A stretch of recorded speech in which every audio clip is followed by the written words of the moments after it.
पुराणमुनिना मध्ये महाभारतम् अद्वैतामृतवर्षिणीश्वरपदे अष्टादशाध्यायिनी अम्ब त्वामनुसन्ततामि भगवद्गीते भगवद्वेषिणी. We have to start from the form is what you experience. Yeah. Yes. We are page the 210. Huh? Page 210. No, 208. 210, no? Yeah. 210, yes. And The form is what you experience, and for each one of these forms, So we are not in the there fourth is a para. name. 5, 6, 7th para. I told Yeah. you first. Form is what you experience. And for each one of these forms, there is a name.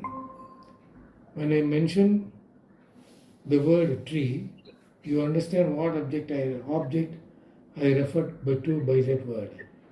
That is Sangya Skanda. Sanya Skanda. Sanya meaning name. Yeah. The name or names you have for an object.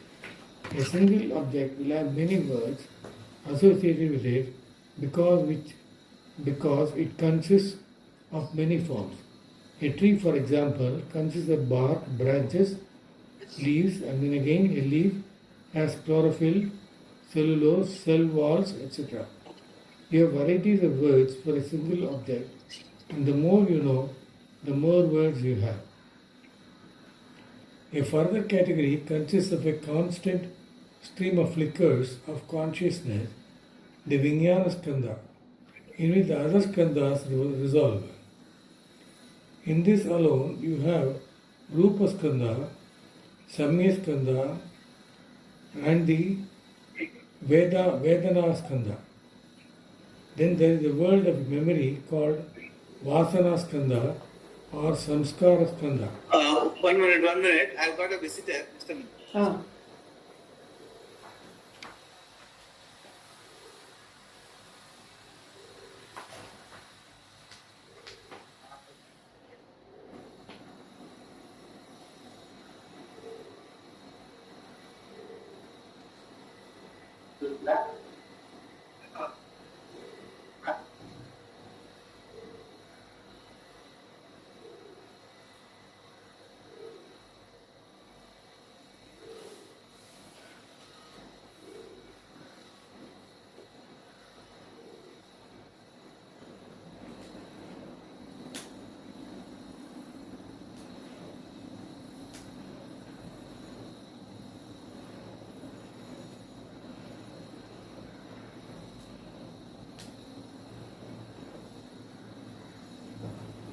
நீங்க high pressure ஹையா இருக்குன்னா glaucoma அதுவா ஒரு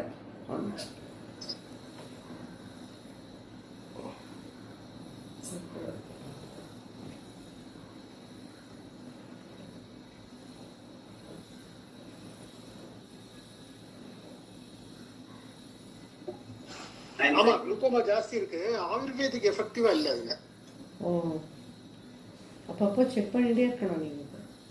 ஆமா, இப்போ நான் இனிமே ayurvedic போறது இல்லை. இதெல்லாம் அங்கதான் போயிட்டு இருந்தேன். இனிமே வேற இதுதான்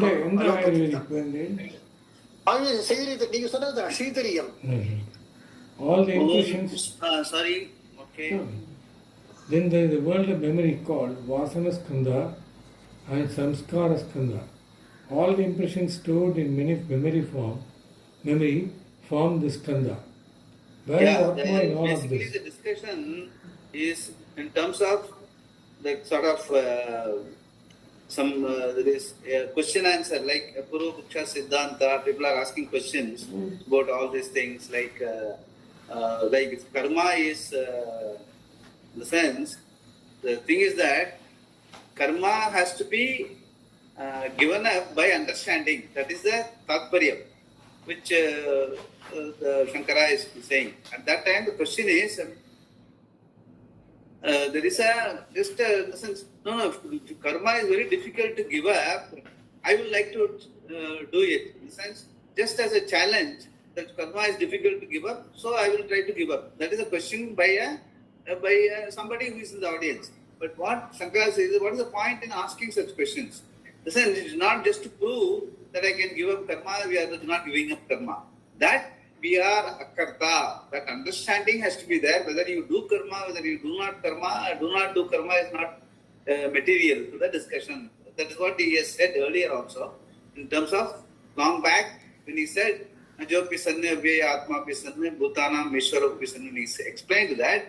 Followed up with it, he said, Karmani akarmaya paschet akarmani cha karmaya sa buddhiman manushyesu sa shifta sa krishna karma krita. It is not the question of whether you do karma, whether you don't do karma. It is a question of understanding. That is what the whole tatparya of the Shastra is. That the idea is at the end of the day, you are akarta is the understanding. When that is being explained, somebody from the audience says that, no, if sarva karma sannyasi, meaning that is my reality, I would like to give up karma.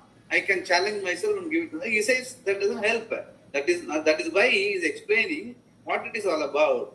He explains what in this particular explanation. As part of that, he brings up Sankhya also, Buddhas also, and Sankhya's. He says that Sankhya means numbering. So for Sankhya, anything and everything, he will give a name and form and give a number, some name, some like what, right, starting from the gunas, like Sattva guna, Raja guna, Tamo guna, entire prapancha, pancha, the whole thing, he gives a name and form, and explain the whole thing. But in the process, Sankhya, the philosophers generally what they say is, everything is real. Atma is real, Ishvara is real. Along with that, you and I are also equally real. So, if everything is equally real, status quo remains. Everything will have problem. So, deal with it. Then there is no solution for it. Everything is real. So, why we are grappling with all this, in spite of dealing with all these things very objectively, very dharmically, with a lot of shraddha, etc., still you are not a satisfied person. Why? Because whatever changing exists for Vyavahara, but not real. That is the whole Tatparya. Whatever changes, whatever exists, whatever you transact, the very fact that you are transact, the very fact that you are a number, say giving it a name and form, it is limited by its own name and form. When you say, you see me, I limit you, you limit me. So I cannot be you, you cannot be me. I cannot understand all your emotions, how are you going to react in a particular situation, however mighty I am. So that is the limitation. So very fact is transactional is limitation. So what is not transactable is the reality in you and me, the being, which does not have a name, form. You cannot put a number to it, cannot put a name or form to it. That being is the only reality. That understanding alone can bring in oneness, unity and diversity. That is the whole Tatparya. When that is being explained, this sort of questions come. Now Sankhya, when he is explaining, he says, Vijnana Skandha, Rupa Skandha, Sankhya Skandha, keep on telling various things. Everything is explaining, all data points, what they call in today's language, everything is being explained by giving a number and a tag. But that doesn't help. That's what he's trying to say. So that is why he says, where is Atma in all this? Yeah. Now you understand why they say Atma is Sunya. For the Buddhists, there are only these skandhas, all dependent upon the flow of consciousness and nothing more. The flow of consciousness, Vijnana Skandha, itself is not Atma because each flicker is only momentary. In this view, there is no Atma. Everything is merely appearance. So what is the agent of action here? Since there is no Atma, it is only the activity Kriya, which itself is an important category. There is no doer apart from the action. The action itself is the doer. The doer is the action without any separation between them. All these skandhas exist only for a fraction of a second and are dependent upon Vijnana. The consciousness which itself is a... No, depending upon Vijnana, the consciousness. What Buddhists explain is Vijnana is consciousness, yeah. The consciousness, which itself is a flicker. It's like a movie in which you are seeing a rapidly moving succession of frames, each one completely replacing the one before it. Each one completely replacing the one before it. Similarly, the whole creation is a constant flux of the five skandhas according to the Buddhists. If the very change is Atma, the doer, there is no way of giving up all karmas because the agent, the karta, does not exist. There is nobody there to give up.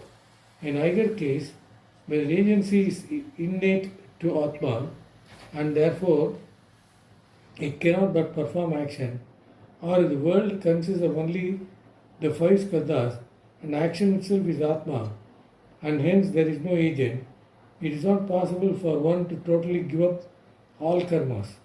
But the Gita talks repeatedly of giving up all actions, sarva karma sannyasa. Later the Lord will say, giving up all action, they take refuge in me alone. Sarva dharman parityajya mam ekam saranam braja. Gita 8.66. 8.66 18.6 one that is the last sloka of the Upadesha. Says sarva dharman parityajya mam ekam saranam braja ahantva sarva papebhyaha moksha isyami ma suchaha. That is how Bhagavan closes the Upadesha. He started with asocyan anvasochastvam, the first Upadesha Vakya in the second chapter. Asocyan means do not grieve. Nothing deserves grief in life. Finally, he says ma suchaha. In this particular verse, he says ma suchaha, do not grieve. In the sense, whatever pratigya, promise he gave in the first sloka, he has completed by saying that ma suchaha. That is how he completes the Upadesha. That is the important verse 18.66, which is quoting here. Yeah. It will come later. Anyway, therefore, sarva karma sannyasa should be possible, and it is necessary also because there is no possibility giving up all karmas. And we have seen and we have seen earlier. Mentally renouncing all actions, neither acting nor causing to act, sarva karmani ma manasa sanyasya manasa sanyasya naiva kurvanna karayan. Gita 5.13. Yeah, that we have seen before. Yeah. Therefore, sarva karma sannyasa should be possible, and it is necessary also because if there is no possibility of giving up all karmas, there is no moksha. In that case, these two contentions will not be valid, and thus a third contention is put forward by the Vaisesikas.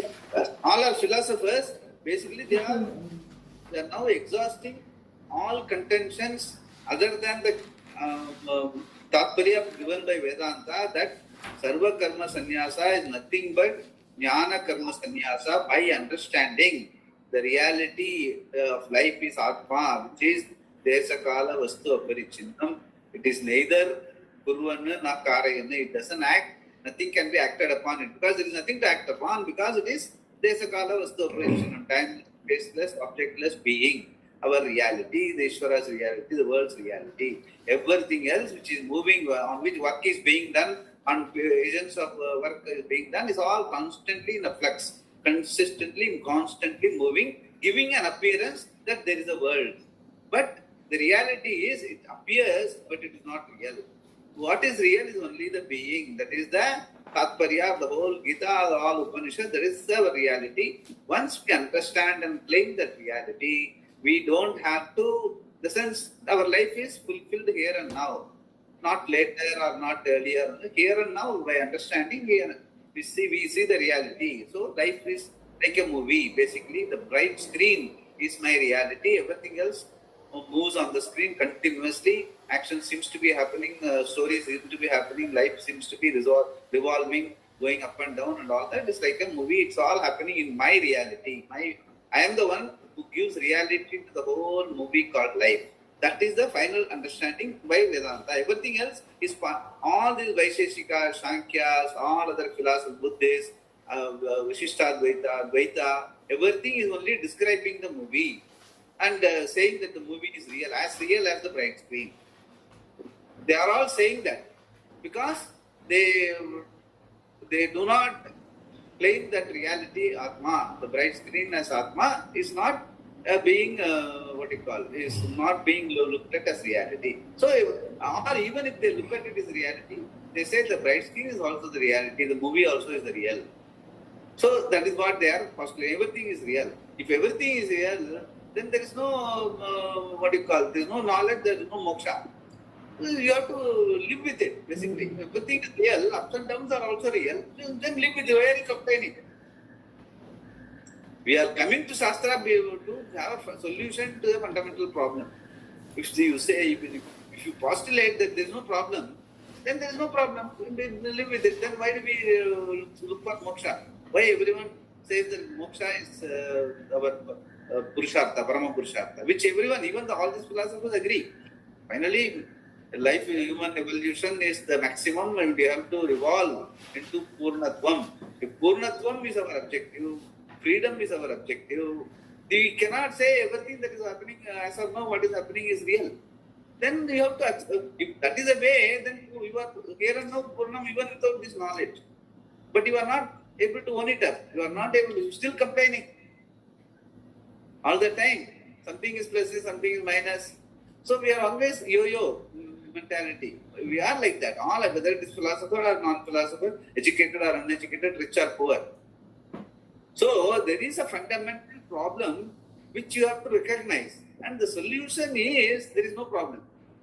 It's only a question of lack of understanding the reality. That is the Tatparya of Vedanta. Whereas the philosophers keep putting up contention because it's just impossible for them to look at that the world which is so dynamic and so much of logic is involved in even the chaos there is logic. When so much is there, how can it be unreal?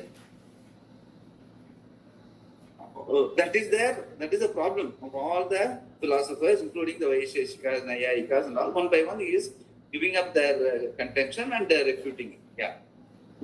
Vaisheshika's contention. The Vaisheshika's contention. Shall I read? Yesterday. Swamiji, one doubt. This Rupa Skanda, they are naming the word Skanda, right? Actually, Yeah. This Lord Muruga in our state in the form of an idol. But when you take Karnataka and all, they say Skanda is more like an imaginary person. Like, so, is it referring to that Skanda here? No, there is something called Skanda Puranam is there. It is not just Muruga and all that. It is a lot of things are there. Lot of whatever he is saying here, no, Rupa Skanda, everyone is a chapter by itself. It's all a big, like even a Ramayana and Mahabharata, it's a big philosophy by itself. I don't know, honestly, I have heard about these things, but it's all basically it's part of a philosophy, that's all. Everything is, the philosophy is so elaborately discussed, so that people who are totally committed to that philosophy, for them, that is the reality. So that is how it is. That is how it all this, all these philosophers, they are all not small philosophers, they are all big guys, big philosophers of somebody, sometimes, some people are in Shankara's time, some people before that, some people later Shankara and all that. So, it's all in the sense, they are all very highly intellectual, but committed to their own philosophy. So, their commitment to their own philosophy hides the reality from them. It's all. That is how it is. So, unless, of course, when they come across today, they know it's all now we are reading in the books only. But what we are discussing is what you are discussing. Right now, when you raise a question, I look at it as what I understand and reply. That is a Purva Puksha Siddhanta we have today. We are not confronting those philosophers. This is all the philosophers who have been confronted by Shankara and so many people. In their time, they are documenting it so that we can learn. We can from this discussion, from this satsang of theirs, we can understand reality. We can, and what Shankara has to say, what Swamiji has to say, and then it should be. It's all only for understanding. Finally, the understanding has to be ours. We must be able to claim it here and now. It is not because Shankara told or Shastra, Swamiji told or no. It has to be real to you here and now. Till then, you have to. That is why Jignasa has to continue. Since we have to here, actually, the Buddhists and all, they don't even, everything they agree, but they don't see Atma. Atma is something that is not being discussed. Because Buddha didn't discuss, that's all. Because he knew. Finally, he said that you be with your light of consciousness and left them high and dry. And they all evolved their own philosophy and they called it Buddhism. Buddhism was not started by Buddha. Like even Christianity was not started by Christ. That is how it is. Whereas our Shastra is not started by anyone. It is time immemorial, it is all everyone has learnt it by question answer. Everyone claimed by them. That is why it's called revelation. Ishvara Vachanam, self-revealing. Once I understand, it need not be revealed. Why? Because it is you. I don't have to tell you your reality. I can explain what it is or where are all we are making mistakes, and leave you to understand your reality by yourself. Because it is you. Nobody has to come and tell you what you are. You have to own up. That is the whole tatparya behind. That is why the Ishvara Vachanam, self-revealing, revelation, etc. Revelation is only possible only to the self by self. Only you can reveal yourself to yourself. Nobody else. That is the only revelation. Everything else is all asariri, intuition, all are kite flying. Doesn't really help anybody. It only mystifies life. Life is already myth. It mystifies further. Then you get afraid of that fellow who is mystifying the whole thing. Oh, that Baba, my God, if I don't respect him, he will do some harm to me. Yeah. That will be the only fear drives the whole thing. Anyway, you are born with fear already. Somebody has to only fire it further. Whereas the whole tatparya, the understanding is you have to understand yourself. After negating all that is not, finally you have to understand yourself and the being. That is the tatparyam of the Vedanta. That is what it comes to. Yeah. Swamiji, what I think is Skanda and Kanda are one and the same. In North, they call Skanda Kartikeya, the son of Shiva and Parvati. In South, we call Kanda. Because yeah, that is okay. We are ours to yes, Skanda, yes. We don't use Skanda. Skanda Purana and all that. Skanda Purana is one thing. And there is some Skanda, basically, is a philosophy by itself. That is also there. Plenty of things. Apart from that Murga, story of Murga, the Vibhuti of Murga, and Skanda and all that, what is being mentioned here in terms of philosophy. There is something called Samskara Skanda, Rupa Skanda. That's all. That is by which they say all these like figures of consciousness with the Buddhists say, in the sense everything that is being transacted in our life continuously is changing. So whatever may be, whether it is high flying, what we call empiricality in terms of science or in terms of particles or in terms of quanta, but anything and everything is flickers of consciousness. What is there in the last moment is not there in the next moment. So finally they say everything being flickers of consciousness, nothing is nityam. So anything not nityam is mithya. That is fine. Even Vedanta says anything that is not nityam is mithya. Because we are looking for the nitya vastu. So nitya vastu is our objective. So they leave everything high and dry. Everything is mithya, as they say. Including your mind. The person, the thing is that the person who, the one who sees the flickers of consciousness, if he is mithya, what is, suppose the flicker of consciousness which sees the flicker of consciousness, if it is mithya, that the last flicker of consciousness is gone out and the next flicker of consciousness is coming in. Who is observing that? Unless there is a changeless being, consciousness is there, I cannot say the last flicker has gone, the next flicker has come in. Yes. You are also changing, then everything is changing. Correct. So that logically it doesn't fit in. But the problem is they don't see that. They say everything is flicking, so everything is vidya. So the only thing you can do in life is be himsa. Just be helpful to each other, period. Don't try to analyze too much. Just be helpful to each other and you resign yourself to understanding like, yeah, came as mithya, you are going away as mithya, period. And some bodhisattva will say after so many janmas, if you count the trees and the bodhi tree, after so many janmas, somewhere one will stop your janmas. That's all, by luck. That is called bodhisattva. That is how they postulate. This is purely, that is why they say sarvam will come. Life will come.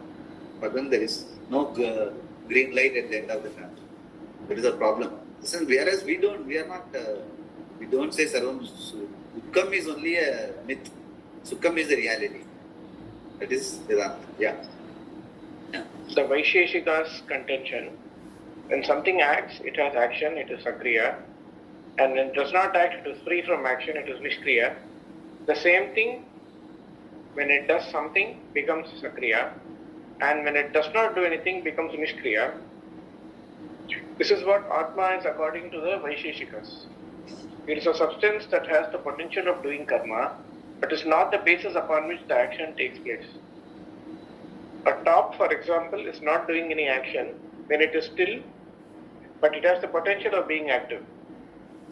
When you spin the top, it is Sakriya, and when you stop spinning, it is Nishkriya.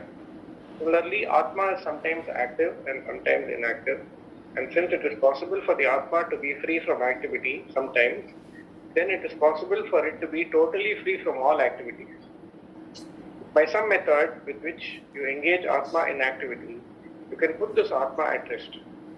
Thus, Sarvakarma Sannyasa is possible for an Atma conceived of in this way. It is not eternally active like the Atma of the first contention, the Sankyas, nor is it non-existent like the Atma of the second contention, the Bauddhas. The thing that distinguishes this Atma from the Atmas of both the earlier contentions is that it is active and also not active. In an existing thing, a substance called Atma, an action that was not there before, arises, exists and is destroyed. Previously, there was no action at all in the object, and therefore the action was non-existent. Then the action arises, exists for some time and finally ceases. Since the very action which was brought into being is destroyed, the substance in which the action occurs remains pure. While it has the potential for action, it is not the locus for the action. So what is essentially what he means is that there is a potential for you for Atma to be pure. That potential is called Atma. But anyway, it keeps changing. Sometimes it is active, sometimes it is not active. But by observing when it is not active, what it is, that is what all yoga and all everything is talking about. Just put your thoughts by a practice of meditation, put your thoughts to make your mind thoughtless. And just be. Okay, it can be, fine. That's very good as a practice. But how long you can sit? 10 minutes, 1 hour. And then what? When you come out, what happens? You will still be dukhi. So for that 1 hour you are sukhi, and 23 hours you are dukhi. That is not, that doesn't help. Only I know that I have a potential to be sukhi, that's all. That is not the thing. Whether we are active or not active, we are sukhi per se. Whatever activity that is happening, it is in my presence. It is in my vibhuti. That is what Bhagavan says. Ajopi sanna, avyaya atma pisanna, bhutanam ishvaro pisanna, prakritim swam adhishtaya, sambhavami atma mayaya. Even though I am ajaha, I am neither born nor gone, I am not changing avyaya. In spite of that, in my presence, the whole movie runs. That is what is what do you call it? It can be the only thing that can be called understanding. Can be the only thing that can be claimed as the solution to our samsara. Listen, we are looking for what is the objective. Objective is to to make sure that the reality has Purnam here and now. So all our shastra, if you look at all those things, Purnamadaha, Purnamidam, Purnat, all our prayers are like that. But you postulate something contrary to that and you stay satisfied with that. That can work as a philosophy, but it does not. It is not reality. That is what. There is difference between reality and philosophy. That is what we have to understand. Yeah. Swamiji, they don't have. We say even if you sit quiet, the thoughts also we take it account. Yeah. We think even while we keep quiet and we sit in a place, sometimes thought arises. Yeah, he says that they agree. Even yoga, finally, they also say that you have to practice, remove those thoughts. The sense, how do you remove the thoughts? Take one japa and Rama. Whenever in between thoughts come also, you go back to the Rama japa. They also Like that you do, so that initially the frequency will be more, so that you are anxious, no thought should come in between. So Rama, Rama, Rama, Rama, Rama, Rama, Rama, you do fast. After some time, slowly you practice. Rama. If thought comes, reject it. Say Rama. Come back to Rama, Rama, Rama. Like that, by practice, you can ensure that no thought interferes with you. It's a good practice. It can be done. It's not difficult. You practice continuously. That japa meditation is nice. But fine, that you can do. But at the end of the day, you have to get out from the japa now and go and start doing the work. At that time, what are you going to do? At that time, thoughts have to be there. Otherwise, how will you do the work? You will bang against the track. So it doesn't help. Even when you are walking on the road, even while you are doing your work, still the Shruti should be there inside, I am Purnam. That comes only as understanding. That understanding has to be real, for sure, for you. It is something very, that is the only tangible thing. Everything else is intangible. You must get to that. Whereas today we are thinking everything that is happening around me is tangible. Which is not so. That is called understanding.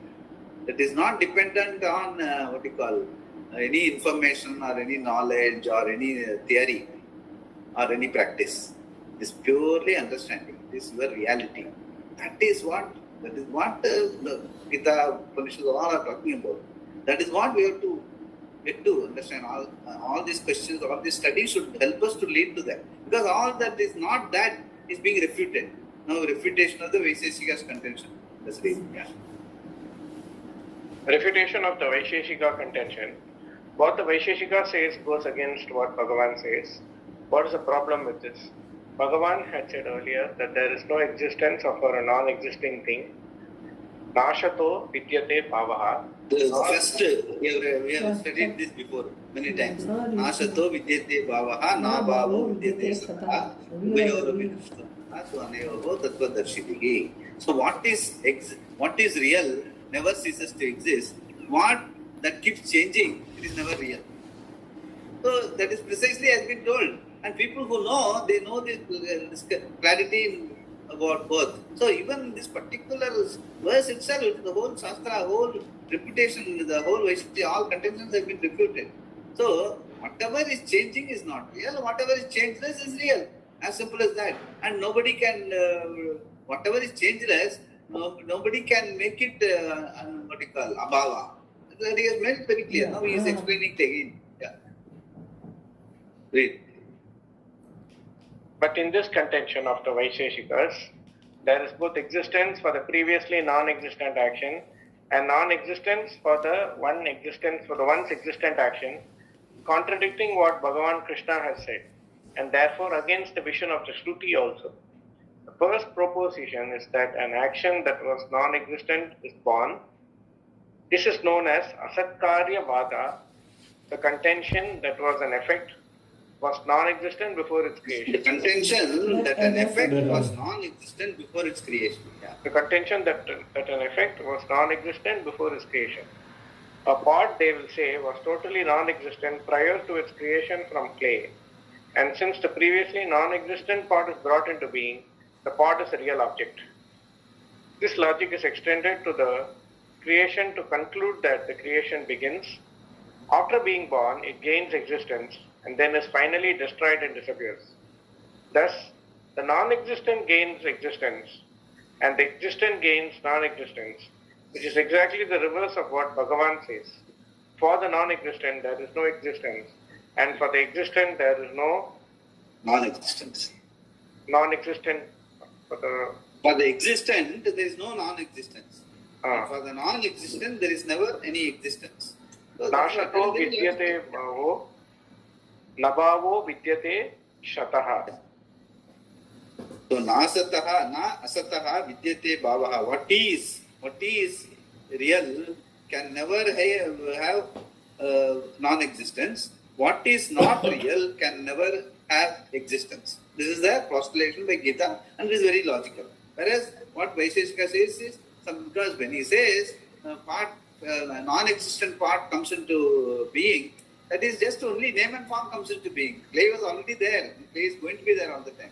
So what is in the example of clay and pot? Clay is always real. is existent, so it can never have non-existence. Whereas pot comes and goes, so it is never having a real existence. It only comes and goes. It's so obvious in the example also. But they are totally saying it differently. From a non-existent pot came into being and then goes into non-existent, which is all, in the sense, all only play of words. That's all. Yeah. Gita 2.1. Kamli, why especially Vaisheshika's statement, observation is given here? No, Vaisheshika is one particular condition. Sankhya says something differently. Sankhya says Satkaryavada. They say that yes, everything, pot is also real, clay is also real. Period. So for them, there are clays, there are so many parts. Likewise, there is one Ishvara or there is one Atma, and there are so many Atmas in terms of name and form. Like so many parts. And like clay also is real, pot also is real. That is Sankhya's contention. Here, it says pot comes into being and clay is not taken into account. Pot comes into being and goes into non-existence. That is Vaisheshika contention. So, either way, for them, it is the changing reality is real.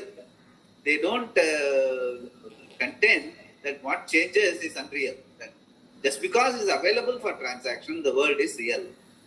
That is there. Most of the philosophers, they contend like that. So all the problems that you face are real and you have to deal with it as appropriate to the given situation, which anyway we are dealing with it. But we want to put a full stop to this dealing with problem.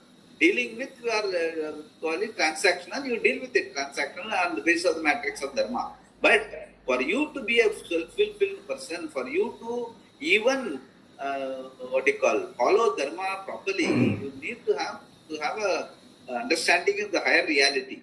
Only when you have an understanding of what is nityam and what is anityam and vivekam, then only dharma, adharma, vivekam will be of any use. Otherwise, you will be fretting and fuming all the time. And whenever nobody sees, you won't mind doing adharma. You take care of your problem, this thing. So, this is a contention which Kathopanishad Nachiketas went to the Yamadharma Raja and asked, I am not interested in dharma or adharma, even though he is from a Vaidika family, a Rishi's son. He said, I know that dharma and adharma, we have seen it just before only, we say that all dharmas, all karmas are doshavat, that we have seen just before only. That means, doing karma and following dharma is okay to keep a sane society. But what is important is understanding the reality beyond dharma and dharma, which is changeless. With the changeless, only the changing appears and disappears. That understanding we are forced to. In the sense, life itself forces us to understand that reality. That is what Gita talks about. Whereas we are stuck in the changing world and saying that changing things are real because we are seeing it. So that is a problem with all philosophers. That is what he is responding to now. Yeah. Vaisheshika's reply. Whatever now Shankara has told or the Siddhanta has told, now he is again replying. He is coming out with further question. What is it? Yeah. Vaisheshika's reply. Our Vaisheshika responds to this by saying that even though it is against the vision of Bhagavan, it is reasonable. This is the response of someone who does not accept the words of Krishna or Shruti as pramana, a means of knowledge for knowing things, and relies purely on reasoning to determine the validity of any given thing. What is logical alone should be accepted, not what is illogical, even if it is the statement of Bhagavan. A believer will end the discussion by saying that what Bhagavan says is final, whether you understand it or not, and if you do not accept the words of Bhagavan as true, there can be no further discussion.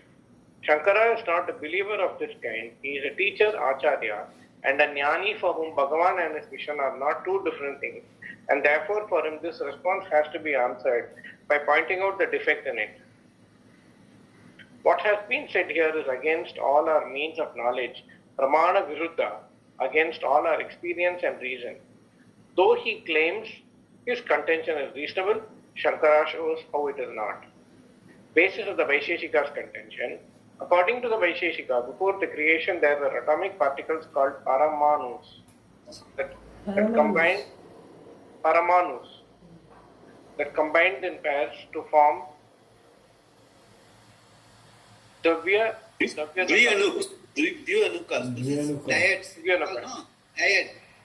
triad and all we say. No, Dvyanuk means dyad. In the sense there was a basic particle that becomes a dyad and then triad and all, then only really Atma particle comes. Till then it is all in Paramanus. That's what their postulation. It's basically a theory. Yeah. Divyanukas, the building blocks of the creation. Prior to the arising of the Divyanuka, there is no creation. So the creation is looked upon as something that begins at a given time. The Divyanuka also is considered totally non-existent before the joining of two atoms into a pair, and thus the non-existence Divyanuka also newly comes into being. Once it is created, it is existent for some time and then again becomes non-existent. It has a prior and a posterior non-existence, Pragabhava and Pradvamsa Abhava. Pradvamsa Bhava. Pragabhava means prior non-existence. Pragabhava. And Pradvamsa Abhava means posterior non-existence. That is likewise, part had a prior non-existence, and when it finally gets broken and goes into dust, it has got a posterior non-existence. That's what they are trying to say. Is that like even part, that the creation also came into being and gets in pralayam goes into non-existence. That's what they are trying to say. Yeah. When this is so, we have the non-existent become existent and the existing become non-existent. Since everything is real for him, Satya, what is not Satya is what is non-existent. Once you say what is existent can become non-existent, what is non-existent can become existent, then everything is possible. Then we don't complain. Just leave it. This is how it is. But we complain. We want, no. I'm a human being. Moksha is my Parama Purushartha. All that lofty things we say, but we are not looking at it. How is it possible from the Pramana which Bhagavan himself says in the case of Gita and in all Upanishads? They say, they postulate, yes, you are right. Very fact that you want to be complete here now, that must be the reality. But only you have to, that is the Mahavakya. All Mahavakya says, I am Atma Brahma. When we say, as I've been always telling, when we are telling, setting our, putting both hands at our heart and tell, I am Aditya Brahma, Brahmaiva Aham Asmi, Brahmaiva Satyam. If it is so unreal, why are you doing it 3 times a day? So that is what we have to look at. That is what is proper thinking. That is what these people are not doing. They come out with postulation, that's all. Yeah. The contention is that the non-existent assumes the status of being existent and then becomes non-existent again when it is destroyed. Before its creation, it is non-existent like a rabbit's horn, and to bring it into being, a cause is necessary. The Vaisheshikas speak of 3 kinds of causes. The Samavayi Karana, or inherent cause, like the cotton for the thread and the thread for the cloth. The Asamavayi Karana, or the non-inherent cause, like the Non-inherent cause. Non-inherent cause, like the Tantu Samyoga. The coming together of the thread for the cloth, and the Nimitta, or the efficient cause, like the weaver, loom, etc. Depending upon these various causes, a non-existent cloth, for example, becomes existent. The problem with this is as follows. Firstly, it is not tenable, that a non-existent thing is gone. Secondly, it cannot be said that it has a cause because no such thing is seen for the non-existent things like a rabbit's horn. We do not ever see a rabbit's horn or the son of a childless woman coming into being, much less depending upon some causes. The concept of something non-existent become existent is completely contradicted by means of knowledge we have at our disposal. The problem with the Vaisheshika view. What to read, Ma? If you say that it is only the manifestation of an existent thing that is dependent on a cause which is possible to understand. An existent thing like a pot that is to be produced comes into being depending upon some cause for its mere manifestation. Things such as pot exist in an unmanifest condition even before their creation into given names and forms. Their creation depending on causes only for the manifestation of name and form. This is something one can understand. But how can things that are totally non-existent come into being? What kind of causes will they require? This is something that we do not see happening, and it is contradicted by every means of knowledge that we have. Furthermore, if the non-existent becomes existent and the existent becomes non-existent, no one can have any certainty in transactions. We have certain understanding of our means of knowledge and the object to be known, and of cause-effect relationships in general, which we rely on and on the basis of which we conduct our affairs. When we use our means of knowledge, it is with the understanding that one thing is the cause and another is the effect. If we perform a given action, it is with the knowledge that this particular action is invariably the cause for a given result under certain conditions. If I put my foot forward, I move forward. If I put it behind me, I move backward. All transactions are undertaken under the basic assumption that from an existent cause there is an existent effect. A new thing does not come into being from a non-existent thing. Only an existent gold becomes the chain. Existent clay becomes a pot. Never does anything existent come from non-existence. If it did, there could never be any certainty about what exists and what does not exist. When we say that a pot exists, we all understand that it means that it does exist, and when we say there is no rabbit on, there is no rabbit on. It is conclusive. But we can never have this kind of understanding if what we thought was non-existent suddenly appears and what we think exists disappears. According to the Vaiseshika view, it would not be possible to have the certainty that what exists exists and what does not exist does not. But we do have it, and therefore this view is untenable. Further, they say that because the dyad Dvyanuka originates, it has a connection both to its cause and to its own existence. Before it arises, it is non-existent. Then later, depending on the activity of its own cause, the non-existent Dvyanuka is connected to the Paramanus and to existence through an inherent connection which they call Samavaya Sambandha.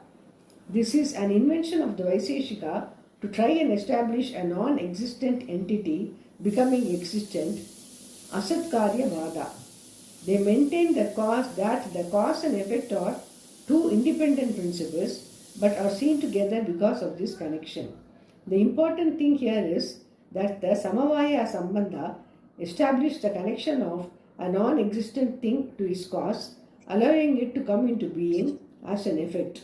When it comes into being, it is connected to its cause, and before its birth also, it is connected to its cause by this Samavaya Sambandha. The previously non-existent Dvyanuka, when it is born, becomes existent. Basically, you see, the problem with all this thing is also, they are only observing what is happening and a close observation of the whole prapancha and all that. But when they observe, they only record and theorize and what is happening. But what is behind all this happening? All these are happening on their own. Does it happen on its own? There is an intelligent cause behind that which they are not recognizing. They say this is how the world is, period. This is how the world is, this is how it comes into being, this is how it gets destroyed, and this is the reality, you live with it. So they don't go further into what is the intelligence behind the whole thing. That they are not looking at. That now Vedanti is asking. The Vedanti's question to the Vaiseshika. Here we ask a question, how can a non-existent thing have an existent cause? An existent thing can only serve as a cause to another existent thing, for something that is non-existent cannot be connected in a cause-effect relationship to something existent. Further, how can a non-existent thing establish any connection with anything, whether it is its own cause or some effect? Whether it is its own cause or some effect. What kind of connection is the rabbit's horn going to establish with the rabbit? There is no possibility of a connection. Nor is it possible to imagine the connection of the son of a childless woman either to the woman or to her father. The Vaiseshikas reply to the Vedanti. To this, the Vaiseshikas reply that we do not hold that a non-existent thing has a connection to its cause, but that substances like Dvyanukas have a connection which is known as Samavaya to their own causes, the Paramanus. We only say that the existent Dvyanuka has connection to its cause, the Paramanu. Yeah, read. Generally, Yeah, read. the Vedanti objects again, but this is not tenable because according to the Vaisheshika, the Dvayanuka does not exist before its connection to the Paramanu, its cause. Paramanu, its cause. It amounts to saying that after the pot is created, it gets connected to the clay. The problem is that he does not accept the existence of the pot before its connection to its cause, which means that the pot came into being without clay. Before the creation of the pot, there is no connection at all between the clay and the pot, and after its creation, the pot gets connected to the clay. It is not difficult to see the absurdity of this.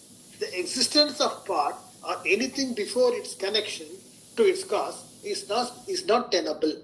Yes, Swamiji very effectively used to say that. I think I have told in one of the classes also that the weekend classes which we used to circulate, no? There, Swamiji used to say,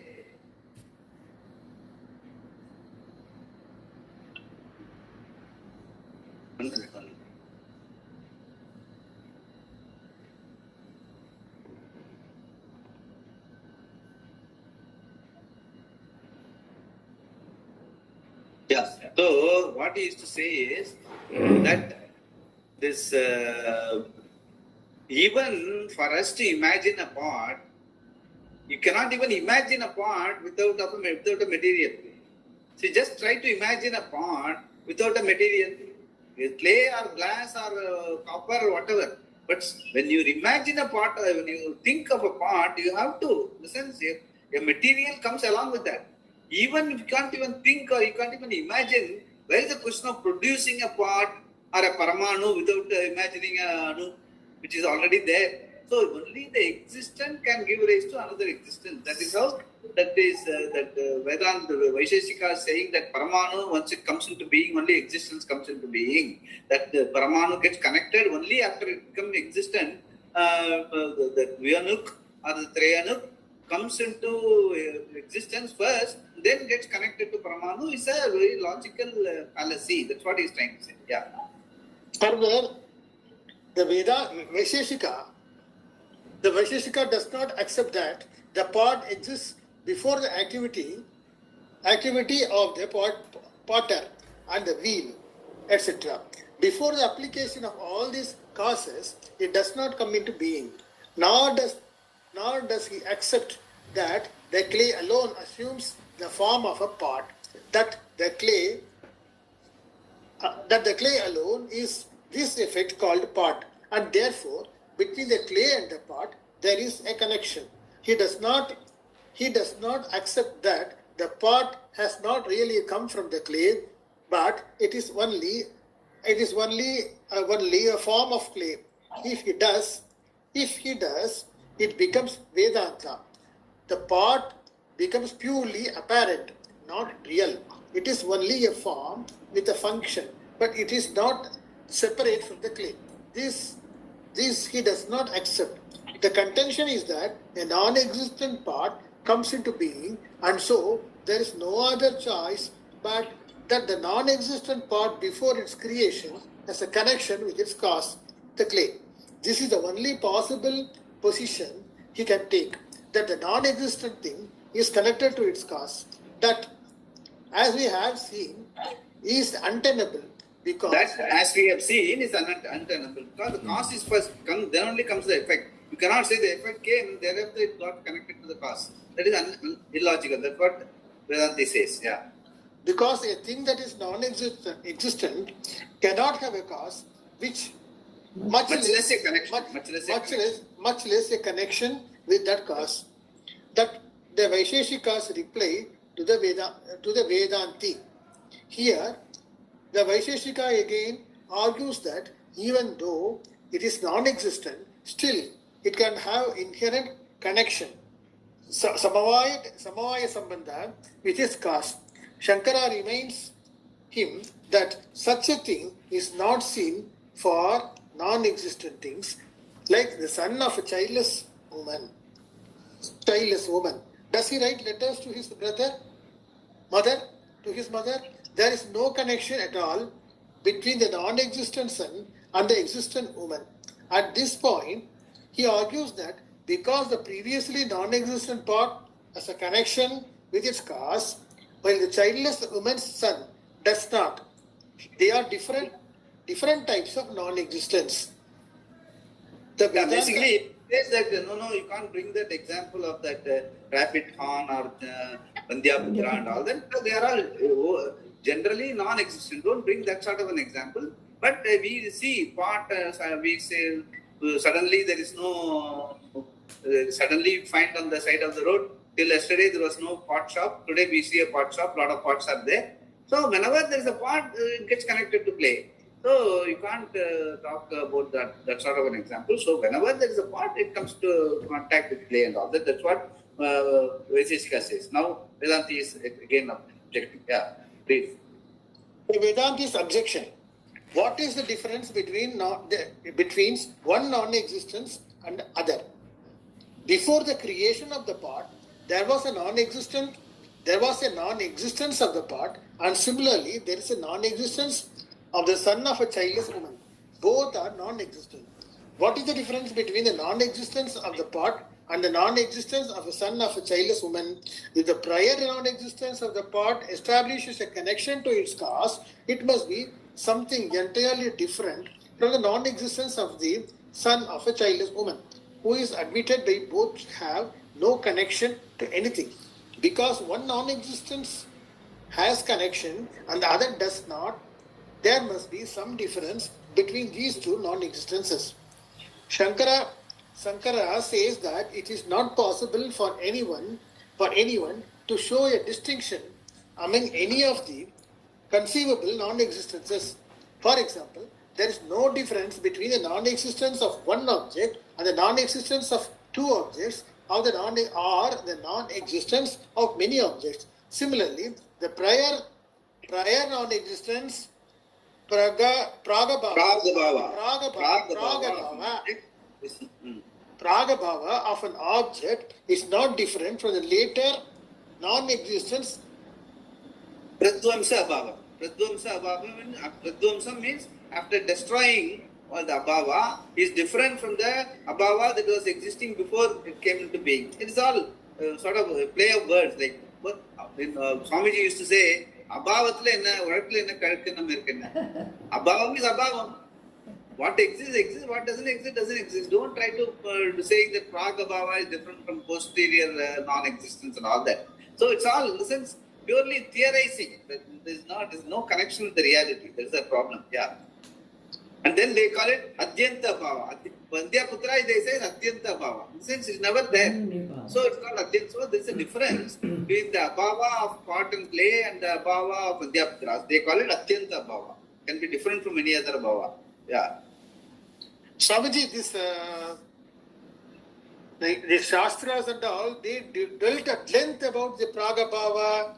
Yeah. All these things that is there. Oscillation is already there very much. But it's all good to analyze all these things to get your clarity powerful. In the sense, you be very clear by going through all these things. For example, since Swamiji has already discussed all these things at length, whenever it comes up in any text and all that, I am able to relate to it and I am able to share my thoughts with you because the clarity is there, already there. So you don't get caught up in any of these logical fallacies. That is what, that is the object, that is a facility that constantly studying Shastra with the Acharya helps. That is only for that purpose you can use this. Otherwise, all these things are not necessary, basically. For you to understand, once you have the Tatparya, that is why, once you have the Shraddha, once you have the Acharya, and once you have the understanding, that one follows the other. Shraddhavan labate jnanam, Acharyavan purushaha veda, Buddha bhava samanvita. Once you have understood, the bhavana, the Shraddha with which you start, becomes real. Bhavana becomes bhava. So that 10.8, no, the 10th chapter, where Bhagavan says, Buddha bhava samanvita. Buddha, once a person understands this whole thing, that bhavana gets converted into bhava, samyak anvita, meaning clear understanding happens. So for that purpose, all these things help so that you don't get caught up in arguments. And at best, you can see Shankara being Acharya, he had to argue it out. But you and I do not have to get into such discussions. If somebody discusses or get into some fanatical arguments, you can just casually move away. But you must be clear in your understanding. There should not be any doubt. If somebody throws up an illogical question and if it creates doubts in you, that means your understanding is not clear. Then you have to go back to what Shastra and Acharya says, make it clear to yourself, so that you don't get caught up. That is the only reason why all these things are being studied, so that you don't get your, there is something called, I have told that பந்தக்கால் நடுறதுக்கு அப்புறம் அதை வந்து ஃபர்மா பண்றதுக்கு அது அடியில மண்ணை போட்டு நல்லா அடிப்பா. So that nyaya is so that you are firmly rooted. The pandakal remains rooted by keep on shaking it, putting mud, shaking it, putting mud, changing it, putting mud, so that there is clarity in your understanding. That's a nyaya by itself. So that is for what we are doing all these things. So the entire 18th chapter from now on till end will be a lot of these discussions, so that our clarity and understanding improves. So we have to go back in second chapter, whatever Bhagavan has said, 10th chapter, whatever he has said, where is our understanding, and we have to clarify. We will continue. We will stop here. Yeah, I think next Saturday I may not be there. Sunday only. Next Sunday. I will send a message also. Yeah. Om Purnamada Purnamidam Purnat Purnamudachyate Purnasya Purnamadaya Purnameva Vasishyate. Om Shanti Shanti Shanti. Shri Gurubhyo Namaha. Harihi Om.